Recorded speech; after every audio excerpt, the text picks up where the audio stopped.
My exclusive interview, George Zimmerman's neighbor and one of his lone defenders, Frank Taaffe. Frank, thank you for joining us tonight.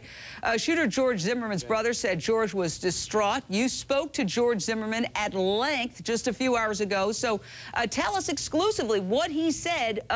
Audience, you're hearing it first. I'm hearing it. We're all ears. I don't know what he's going to say. Tell us about your conversation with George, his mood, his state of mind. Thank you for having me on again, Jane. I missed you. Glad to be back. First of all, I spoke with George at 1:06 today for about a half hour. His tone seemed very subdued. It was monotone. He expressed sympathy for the loss of my son again, and he went to share with me the fact that he started this website, www.therealgeorgezimmerman.com. And he wanted everybody in the media to know about that.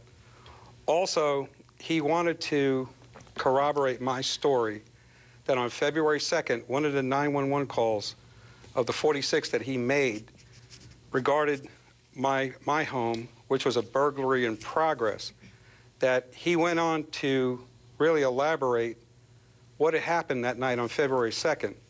And I wrote down some notes as, I was speaking to him because I, like most 55-year-old men, have a tendency to forget some things. So if you allow me, he went on to share that on the night of February 2nd, as he was walking through the neighborhood, ensuring the safety of all the residents at Twin Lakes, that he observed a young black male looking in the front of my house. He told me that he was walking his 100-pound Rottweiler, and that he was carrying his 9mm with him at that time. Well, of course, go ahead.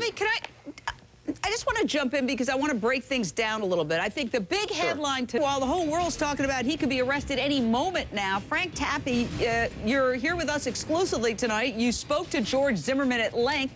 Let's focus in specifically on how he's feeling. He's in hiding. I don't expect you to tell us where, but is he on pins and needles? We've been told that he will turn himself in if they announce they want to arrest him.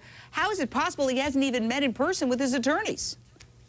Well, Jane, first of all, he was not, he didn't sound really elated. He talked in a monotone, and he seemed very subdued when he spoke to me on the phone today. I want to get back to my point, and it's going to be very brief and a tiny capsule. The young black male that was perpetrating my home on the 911 call on February 2nd was the same one that was apprehended to my next-door neighbor 4 doors down 2 weeks later, 1 week before Trayvon Martin, the shooting of Trayvon Martin, was apprehended. And here's the twist. He lived in our complex. And you can go on his, I could share his name, but I'd rather not, but no, he lived he lived 4 townhomes down from my house and 3 from my neighbor. What are you suggesting, that it's okay? I didn't know that before. I didn't know but what is the point? The perpetrator was. If you he ID'd him. He ID'd him on his walk that night with his 100-pound Rottweiler while he was out, and then he called Sanford police. They showed up at the scene. He didn't chase him that night. He wanted me to emphasize that he did not pursue him. He did not counter-surveil. He waited for Sanford to show up. All right, Natalie Jackson, attorney for Trayvon Martin. I want to give you the opportunity to weigh in.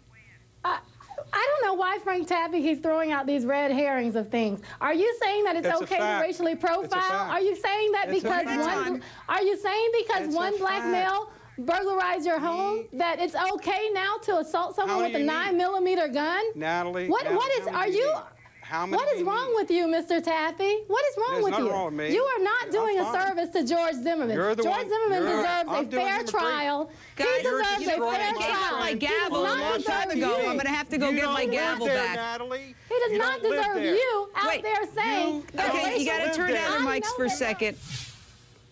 Sorry. We have to have a moment of, I want to go to Wendy Walsh. You're the doctor of psychology. 30 seconds to try to let's move it forward as opposed to just arguing.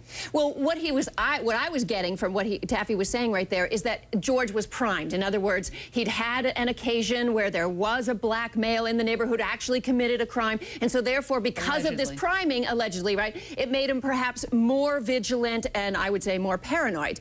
Doesn't mean the crime's okay. Well, I think all of this he can tell to the jury, and a lot of this, I just hope it opens dialogue in America. I just hope it brings attention to some of our ills and gets us on the road to healing and talking, for goodness sakes. Well, on the other side of the break, we're going to talk about a couple of disturbing incidents.